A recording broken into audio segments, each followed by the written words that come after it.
প্রায় 10 দিন আগে আমি একটা ফটো পোস্ট করেছিলাম আমার বউয়ের উপরে, ক্যাপশন দিয়েছিলাম মিস ইউ। ওই ফটোটা আপলোড করার পর দিয়ে ভাই সে কি তুলকালাম, কমেন্টে তো সবাই লিখছে দাদা কি হয়েছে এত অবধি ঠিক ছিল।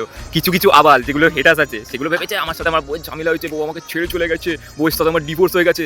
বলেন কি? তাদের উদ্দেশ্যে বলি ওরে আবাল ওগুলো কিচ্ছু না, আসলে ব্যাপারটা কি হয়েছে সেটাকে বলি, আর আজকে বলাটাই জরুরি, কারণ আজকে না বললে হবে না। ব্যাপারটা হয়েছে যখন জুলাই মাসের ওই 22-23 তারিখ আমি গেছিলাম শ্বশুরবাড়িতে, শালির বিয়ে ছিল, সেই যে গেছিলাম বিয়ে কাটিয়ে আমি চলে এসেছিলাম, কিন্তু বউ ওখানে ছিল, কারণ ওর ডেলিভারির আর খুব বেশি হলে 3 সপ্তাহ বাকি।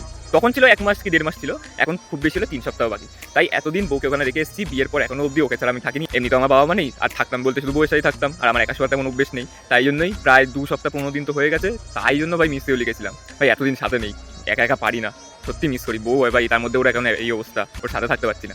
যাই হোক, কাজ তো করতে হবে নাকি, তাই জন্য ভাই মিস ইউ লিখেছিলাম, আর কিছু না। আর লোকে কি না কি ভেবে নিয়েছে, সত্যি লজ্জা লাগা দরকার। এখন না যাচ্ছি শ্বশুর বাড়ি আজকে দেখা করতে, ফাইনালি চলে এসেছি এখন বাড়িতে। কেমন আছো? গরমে পেটে যাচ্ছে। আর এটা বাবা কত বড় হয়ে গেছি, শুধু বেরানোর অপেক্ষা। এখন লেবুর জল বানিয়ে দিচ্ছে, কবে বার করবে? তাড়াতাড়ি বার করো।